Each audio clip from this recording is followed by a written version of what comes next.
한국에 갈 거면 차라리 중국이 낫지. 태국 관광객들이 한국으로 여행 가지 말라고 한국 거부 운동을 벌이고 있습니다. 한국은 영화 넷플릭스 때문이지 다른 이유가 없다고 비하하고 있습니다. 한국에서는 이 내용에 화가 난 기색이 없이 오히려 반색을 하고 있는데요. 무슨 사연인지 들어보도록 하겠습니다.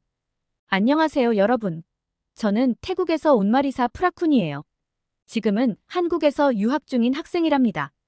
BTS와 블랙핑크 리사의 열렬한 팬이기도 하죠. 최근 태국에서는 한국을 가지 말자는 불매운동 같은 글들이 SNS를 통해 많이 올라오고 있어요. 저에게는 굉장히 중요한 문제예요.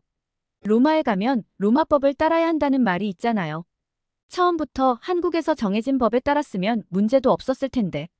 수단과 방법을 쓰지 않고 한국으로 오려는 사람들로 인해 시작된 문제라고 생각하거든요. 저도 한국을 오기 위해 한국어를 배우기도 하고 까다로운 절차를 통과하고 왔어요. 합법적으로 한국에 오니 전혀 문제가 될 것도 없고요. 한국이 우리 태국에 비해 정말 좋다 보니 어떻게든 오고 싶어 하는 마음은 알지만 제가 한국인이라도 불법 체류자는 싫죠. 한국에 있다 보니 뉴스도 많이 접하는데 불법 체류자들은 처벌도 어렵고 잡기도 힘들다는 걸 봤거든요.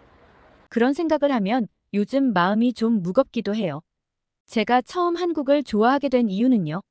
어릴 때부터 방콕에서 한국인 관광객들을 많이 만났어요. 그러다 보니 자연스럽게 한국에 대해 궁금한 점이 많아졌고 한국 문화를 알아가기 시작했죠. 처음 한국에 왔을 때 정말 신기했어요. 사계절이 뚜렷하다는 게 놀라웠고 방콕보다 훨씬 편리한 대중교통 시스템에 깜짝 놀랐답니다. TV에서만 보던 스키장이나 가을, 겨울 풍경을 직접 경험하니까 정말 행복했어요. 그 순간 한국에 완전히 사랑에 빠져버렸죠. 제가 한국을 정말 좋아하게 된 결정적인 이유가 있어요. 바로 한국의 예능 프로그램 런닝맨 때문이에요. 특히 이광수 씨의 열렬한 팬이랍니다. 학창시절 페이스북을 통해 태국어 자막이 달린 런닝맨을 보기 시작했어요. 런닝맨을 보고 있으면 아무 생각 없이 빠지면서 웃게 되었어요. 너무 재밌었죠. 그러면서 자연스럽게 한국어도 배우기 시작했죠. 스마트폰으로 한국의 모든 것을 접하면서 점점 더 좋아하게 됐어요. 우리 태국에서는 이광수, 송지효, 김종국 씨 같은 연예인들이 정말 국민적인 스타예요. 저희끼리는 런닝맨 세대라고 부르기도 한답니다. 그렇게 한국 문화를 알아가고 한국어를 배우면서 한국의 모든 것에 푹 빠져들었어요. 당연히 한국 여행을 꿈꾸게 됐죠. 첫 한국 여행을 가게 됐을 때 정말 신났어요. 런닝맨에서 봤던 다양한 한국의 모습을 직접 경험하고 싶었거든요. 사실 한국은 태국보다 물가가 비싸서 여행 자금을 모으는데 시간이 좀 걸렸어요. 하지만 포기하지 않고 열심히 돈을 모았죠. 큰맘 먹고 모은 돈으로 한국 여행을 계획하면서 정말 설렜어요. 페이스북으로 한국 여행과 관련된 정보를 열심히 찾아봤답니다. 그때의 그 설렘이 아직도 생생해요. 그러다가 정말 믿기 힘든 일이 일어났어요. 런닝맨 팀이 태국에 와서 콘서트를 한다는 거예요. 티켓 구하기가 정말 어려웠지만 저는 포기하지 않았어요. 밤새 컴퓨터 앞에서 기다리다가 드디어 티켓을 구했을 때의 그 기쁨이란 이루 말할 수 없었거든요. 콘서트장에서 직접 런닝맨 팀을 직접 만났을 때 정말 꿈만 같았어요. 콘서트를 보고 저는 한국어를 공부해서 한국어를 마스터해야겠다고 다짐했어요. 자막과 통역이 있긴 했지만 런닝맨 멤버들이 직접 하는 대화를 다 알고 싶었기 때문이에요. 그리고 열심히 노력해서 한국에서 유학을 꼭 해야겠다는 결심을 했어요. 그 콘서트는 그렇게 제 인생의 전환점이 되었어요. 사실 제가 요즘 걱정스러운 건 태국인들에게 한국에 대한 감정이 안 좋다는 거예요. 사실 한국인들은 태국에 대해 크게 생각하지 않고 있거든요. 하지만 태국인들은 혐한이라는 말이 생길 정도로 한국을 배척하기도 해요. 말로는 그렇게 한국을 싫어하는 듯 보이지만 제가 SNS에 한국 생활을 올리면 모든 친구들은 동경의 대상이 돼요. 물론 나쁘게 말하는 친구도 있긴 하지만 그 친구들도 사실 저를 부러워한다는 걸 알고 있어요. 태국인에게 한국은 항상 시기와 질투 그리고 부러움의 대상이죠. 제가 조금 더 영향력이 생긴다면 태국 내 한국 문화 프로그램을 만들어 보고 싶어요. 태국에서 한국에 오고 싶어 하는 친구들에게 문화를 이해할 수 있는 기회를 만들고 싶거든요. 그렇게 된다면 이런 문제들도 금세 해결이 되고 더 가까워질 수 있을 거예요. 한국에서 지내면서 정말 놀라운 걸 발견했어요. 태국인들이 한국에서 엄청 활발한 커뮤니티를 만들고 있더라고요. 처음 알았을 때 정말 깜짝 놀랐어요. 솔직히 말하면 조금 기쁘기도 했고요. 이 커뮤니티에서는 정말 다양한 정보를 공유하고 있더라고요. 한국의 여행지 추천부터 시작해서 지방과 지역의 맛있는 음식점, 꼭 가봐야 할 관광지까지 정말 없는 게 없어요. 태국인들이 이렇게 한국에 대해 많이 알고 있다는 게 새삼 신기했죠. 이 이야기를 외삼촌한테 했더니 이미 다 알고 계시더라고요. 외삼촌께서 한국에서 오랫동안 일하고 오셔서 한국의 실정을 잘 알고 계시거든요. 근데 외삼촌께서 저한테 충격적인 이야기를 해주셨어요. 한국에 불법 체류를 하고 있는 태국인들이 정말 많대요. 이 얘기를 듣고 정말 마음이 무거워졌어요. 왜냐하면 이 때문에 저같이 순수하게 한국을 좋아해서 여행 가려는 사람들이 피해를 보고 있거든요. 입국 심사까지 까다로워졌다니 정말 선의의 피해자들이 생기는 것 같아요. 같은 태국인으로서 정말 부끄러운 마음도 들더라고요. 근데 그 중심이 그 한국에 있는 커뮤니티라네요. 거기선 불법 체류를 도와주는 브로커까지 있대요. 더 웃긴 건 이러한 내용을 제대로 알지도 못하면서 SNS에서 한국을 비난하는 글들이 올라오고 있다는 거예요. 한국은 넷플릭스로 유명해진 나라이지 별 볼 일 없다고 한국을 깎아내리는 말을 하고 있더라고요. 하지만 한국은 이 부분에 화가 난 기색이 없이 오히려 반색을 하고 있대요. 오히려 이 사건으로 태국인 심사를 더욱 강화하겠다고 칼을 빼들었다고 해요. 한국으로 관광을 하러 왔다가 불법 노동자로 눌러앉은 불법 체류자 수가 10년 전보다 10만 명이 3배 가까이 급증했대요. 뉴스에 불법 체류자들의 범죄까지 나오는 걸 가끔 보거든요. 한국은 정말 안전한 나라인데 이러한 각국의 불법 체류자들이 범죄를 저지르고 다니고 불법 체류자는 신원이 확실하지 않다 보니 치안 문제도 생겼어요. 이러한 문제 때문에 한국에서는 까다로운 입국 심사 과정을 거칠 수밖에 없죠. 한국 입장에서는 태국인 아니더라도 한국으로 여행 오겠다는 사람들이 많은데 한국이 뭐가 아쉬워서 안 오겠다는 태국인을 붙잡나요? 태국여행협회 회장은 한국 비하 발언을 했다가 뒤늦게 사과했다는 얘기도 들었어요. 태국인이 한국 여행 금지를 한다고 하면서 태국 불법 체류자의 수치도 줄었다는 소식을 들었어요. 상황이 이렇다 보니 아쉬운 게 태국이잖아요. 심지어 이 문제 때문에 우리나라 총리까지 나서서 말씀하시게 됐잖아요. 정말 창피한 일이에요. 솔직히 말하면 이런 상황 때문에 한국 사람들에게 대신 사과하고 싶은 마음이 들어요. 우리나라 사람들이 이런 문제를 일으키고 있다는 게 너무 미안하거든요. 태국인들이 한국에 오기 전에 입국 규정이나 비자 정책에 대해 더 자세히 알아야 한다고 생각해요. 한국이라는 나라의 법은 모르면서 돈을 벌려고 한국으로 온다는 것 자체가 문제가 심각하죠. 그리고 우리 태국 사람들도 변해야 해요. 다른 나라에 갈 때는 그 나라의 규칙을 지키고 예의를 지켜야 한다고 생각해요. 그래야 우리나라의 이미지도 좋아지고 다른 나라 사람들도 우리를 환영해 줄 거예요. 이런 문제뿐 아니라 워낙 문제가 많은 요즘 태국인데요. 사실 요즘 태국은 조금 혼란스러워요. 며칠 전 어머니께 전해 들은 내용인데요.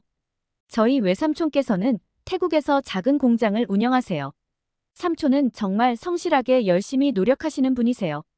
코로나 시기에도 많은 공장이 문을 닫았을 때도 외삼촌의 공장은 끝까지 살아남았어요. 외삼촌께서 한국에서 오랫동안 근무하시고 오시기도 해서 위기를 잘 이겨냈다고 하셨어요. 외삼촌께서 운영하시는 공장에 근무하시는 분이 갑자기 교도소에 잡혀 계셨다는 거예요. 근데 더 놀라운 건 36년이나 되는 징역형을 받으셨다는 거예요. 그 이유가 태국의 국왕을 모독했다는 죄 때문이라고 해요. 그 일이 있고 나서 그분의 집안이 정말 힘들어지셨다고 해요. 사람들이 그분에게 찾아가 국왕을 모독했다고 국가 반역자라고 부르면서 심한 말들을 했다고 해요. 심지어 태국을 떠나라는 말까지 들었다니 정말 가슴 아픈 일이에요. 그분의 어머님께서 외삼촌 공장으로 찾아와서 도와달라고 하셨다고 해요. 외삼촌은 도와드릴 수 있는 방법이 없으셨기 때문에 너무 슬프셨다고 하셨어요. 삼촌 말씀으로는 그분이 정말 나쁜 사람이 아니라고 하셨어요. 하지만 SNS에 태국에선 하지 말아야 할 말을 해서 일이 이렇게 된 거라고 안타까워 하셨거든요. 법적으로 처벌을 받고 있으니 외삼촌도 너무 마음이 아프신가 봐요. 멀리 있는 제가 들어도 너무 안타까운 마음이 들었어요. 제가 사는 태국의 역사에 대해 말씀드리자면 제가 태어나고 자랄 때 태국의 국왕은 푸미폰 국왕이셨어요. 라마 9세라고도 불리셨고 어릴 때부터 국민들의 정말 큰 존경을 받으셨던 분이셨어요. 학교에서 역사 시간에 배울 때 라마 9세 국왕님은 정말 대단한 분이라고 하셨어요. 군사 쿠데타 같은 국가의 위기 순간마다 나서서 국민들을 이끄셨대요. 정말 강한 카리스마로 국민들의 마음을 하나로 모으셨고 지금의 민주주의 태국을 만드는데 정말 큰 역할을 하셨다고 했어요. 그래서 태국 국민들은 라마 9세 국왕님을 대왕님이라고 부르기도 했어요. 그만큼 국민들의 사랑과 존경이 어마어마했던 거죠. 하지만 8년 전 그 국왕님이 돌아가셨어요. 저도 정말 슬펐고 저희 가족뿐 아니라 온 태국 국민이 슬퍼했어요. 장례 기간 내내 마치 나라의 아버지를 잃은 느낌을 받았고 그 슬픔은 아직도 저에게도 생생해요. 라마 9세 국왕님이 돌아가시고 나서 왕세자였던 분이 새로운 국왕이 되셨어요. 지금의 라마 10세 국왕님이시죠. 하지만 말이에요. 요즘 우리 젊은 세대들은 좀 다른 생각을 가지고 있어요. 사실 저희 같은 젊은 세대들은 현재의 국왕님을 예전의 대왕님처럼 존경하지 않아요. 뒤에서 많은 비판의 목소리가 나오고 있죠. 저도 솔직히 그런 생각을 가지고 있긴 해요. 제 생각에는 왕실이 좀 변해야 할 것 같아요. 국민들의 마음에 맞지 않는 행동을 하면서 존경받으려고 하는 건 좀 아니라고 봐요. 우리 세대는 그런 걸 잘 알아차리거든요. 하지만 이런 생각을 마음속으로만 갖고 있어야 해요. 태국에서는 국왕에 대해 나쁘게 말하면 정말 큰일 나거든요. 우리 외삼촌의 공장에 다니시는 분처럼요. 그래서 조심스러울 수밖에 없어요. 이런 상황을 보면 정말 복잡한 마음이 들어요. 한편으로는 우리나라의 전통과 역사를 존중하고 싶지만 다른 한편으로는 변화가 필요하다고 생각하거든요. 이런 갈등이 우리 젊은 세대들 사이에서 많이 일어나고 있어요. 더 나은 방향으로 발전했으면 좋겠다는 바람이 있는 거죠. 국민들의 목소리에 귀 기울이고 시대에 맞게 변화하는 왕실이 되었으면 좋겠어요. 이런 이야기를 하면서 드는 생각인데 우리나라의 미래는 우리 젊은 세대의 손에 달려있는 것 같아요. 우리가 어떤 생각을 하고 어떤 행동을 하느냐에 따라 태국의 모습이 바뀔 수 있을 거예요. 그래서 더 신중하고 현명해져야 한다고 생각해요. 최근에는 더 큰 문제가 많았는데요. 4-5년 사이에 반정부 시위가 엄청 크게 일어났던 거 아시나요? 이게 다 왕실이랑 관련이 있어요. 근데 더 큰 문제는 왕실이 부패하니까 돈 많은 부자들도 똑같이 행동하고 있어요. 이런 걸 유전무죄라고 하더라고요. 돈 있는 사람들은 죄를 지어도 처벌받지 않는다는 뜻이라고 하는데 저희가 보기에는 너무 어이가 없어요. 가장 큰 사건은 2012년인가 전에 레드불 창업주의 손자, 그러니까 재벌 3세가 뺑소니 사고를 냈는데 검찰이 불기소했대요. 그리고 그 전에는 군사 쿠데타로 정권을 잡고 헌법을 마음대로 바꾸려고 했던 군부 독재 총리도 있었고요. 이게 불과 얼마 안 된 사건들이에요. 근데 이 중에서 태국 사람들을 가장 화나게 만든 건 바로 국왕의 이해할 수 없는 행동이에요. 정말 믿기지 않는 일들이 많이 일어났거든요. 제가 좀 전에 말씀드렸던 현 국왕의 아버지이자 전 국왕의 아버지셨던 푸미폰 국왕님께서는 70년 동안 왕위에 계시면서 정말 대단한 일을 많이 하셨어요. 국민들의 생활을 하나하나 살피시고 여러 가지 개발 사업을 추진하셔서 우리나라를 중진국 반열에 올려놓으실 정도였죠. 그분 때문에 태국이 관광 사업도 활발해졌다고 했죠. 그래서 국민들이 푸미폰 국왕님을 정말 존경하고 사랑했어요. 태국은 관광 산업으로 먹고 산다고 할 정도로 저희의 생계를 마련해 주신 거죠. 저도 그렇고 대부분의 태국 사람들이 푸미폰 국왕님이 재위하시던 시기에 태어나고 자랐기에 자연스럽게 국왕을 존경하라고 배워왔죠. 그렇게 모든 사람에게 존경을 받은 푸미폰 전 국왕님이 돌아가시고 나서 왕세자였던 와치랄붕꼰 국왕이 왕위를 이어받았는데 이분은 정말 문제가 많아요. 이분이 왕세자 시절부터 온갖 추문에 휩싸였던 거겁니다. 솔직히 말해서 많은 사람들이 자격이 없는 왕세자라고 말할 정도예요. 와치랄롱꼰 국왕이 즉위하자마자 군주제를 지탱해온 국민들의 존경과 사랑에 금이 가기 시작했어요. 문란한 사생활, 사치스러운 생활 등 국왕의 온갖 구설수 때문이었죠. 정말 실망스러웠어요. 특히 가장 유명한 사건이 있는데 바로 애완견 생일 파티 사건이에요. 와치랄롱콘의 애완견 생일 파티에서 당시 왕세자비였던 세 번째 부인 스리라스미가 바닥에 엎드려 케이크를 먹는 동영상이 공개됐어요. 그것도 가느다란 속옷 한 장만 입은 채로요. 존경받는 왕실의 이미지에 정말 큰 타격을 줬죠. 국가의 수치였어요. 게다가 애완견을 좋아하는 걸 넘어서 집착 수준으로 행동한 것도 논란이 됐어요. 2015년에는 애완견이 죽자 군대에 공군 대장 직위를 부여하고 불교식으로 나흘 동안이나 장례를 치렀대요. 듣기만 해도 화요. 외삼촌 공장에서 근무하시는 분은 정말 평범한 국민이셨어요. 세금도 성실하게 내시고 저희 외삼촌만큼이나 공장에서 열심히 일하는 분이셨다고 해요.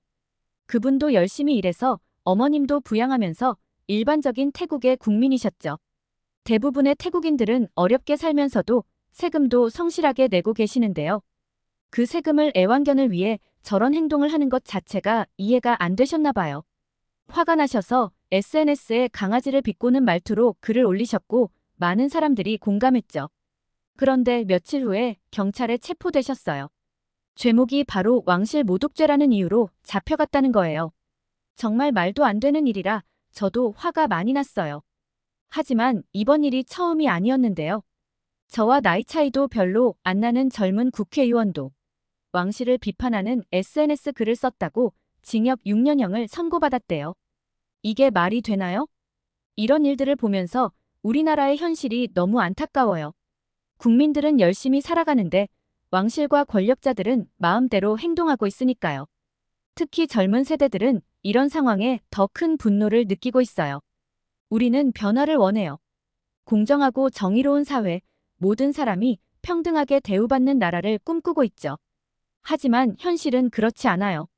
왕실 모독죄라는 걸로 사람들의 입을 막고 권력자들은 처벌받지 않고 있으니까요. 그래도 우리는 희망을 잃지 않으려고 해요. 언젠가는 우리의 목소리가 들릴 거라고 믿어요. 더 나은 태국을 만들기 위해 많은 젊은이들이 노력하고 있거든요. 물론 위험하고 어려운 일이지만 우리의 미래를 위해 꼭 필요한 일이라고 생각해요. 이런 일들을 겪으면서 저는 자연스럽게 우리나라 태국과 한국을 비교하게 됐어요. 아시다시피 한국은 대통령제의 민주주의 국가잖아요. 솔직히 한국 뉴스를 볼 때마다 너무 복잡한 정치 이야기가 나와서 다 이해하기는 어려워요.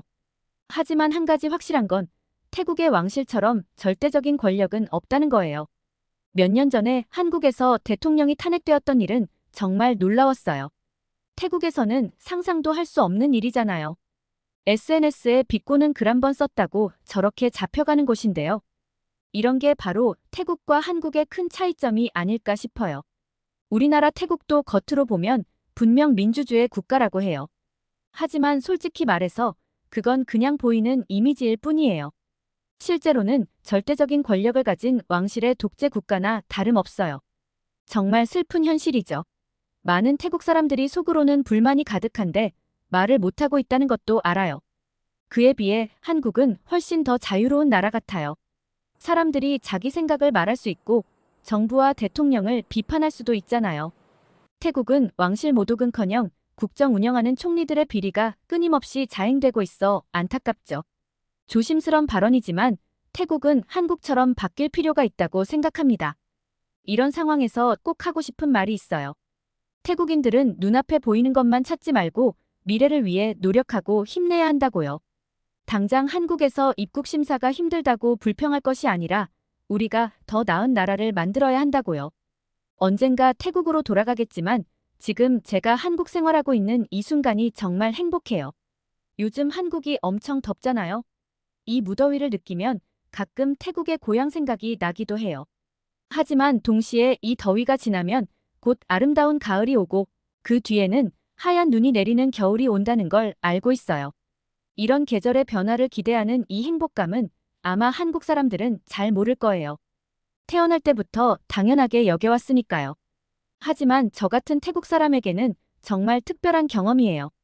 매 계절마다 새로운 풍경, 새로운 날씨, 새로운 음식을 경험할 수 있다는 게 얼마나 신나는 일인지 몰라요. 한국에 와서 정말 다양한 경험을 하고 있어요. 좋은 점도 있고 때로는 어려운 점도 있지만 모든 순간이 소중해요. 태국도 한국처럼 잘 사는 나라가 되었으면 좋겠어요. 그러기 위해서는 저희가 해결해야 할 일들이 많겠죠? 제가 한국에 있는 동안 열심히 배워서 태국의 영향력을 전할 수 있는 사람이 되었으면 좋겠습니다. 이상 마리사 씨의 사연을 들어봤습니다. 불법 체류자 문제가 한국 내에서 문제가 많다 보니 당연히 한국으로서는 해야 할 조치였다고 생각해요. 마리사 씨도 한국에 있는 동안 행복하시고 태국에서도 꼭 영향력 있는 사람이 되시길 희망합니다. 오늘 영상과 내용이 재미있으셨다면 구독과 좋아요 부탁드릴게요. 영상을 만드는 큰 힘이 됩니다. 다음에 더 재밌는 이야기로 찾아뵙겠습니다. 감동 포착이었습니다. 감사합니다. 감사합니다.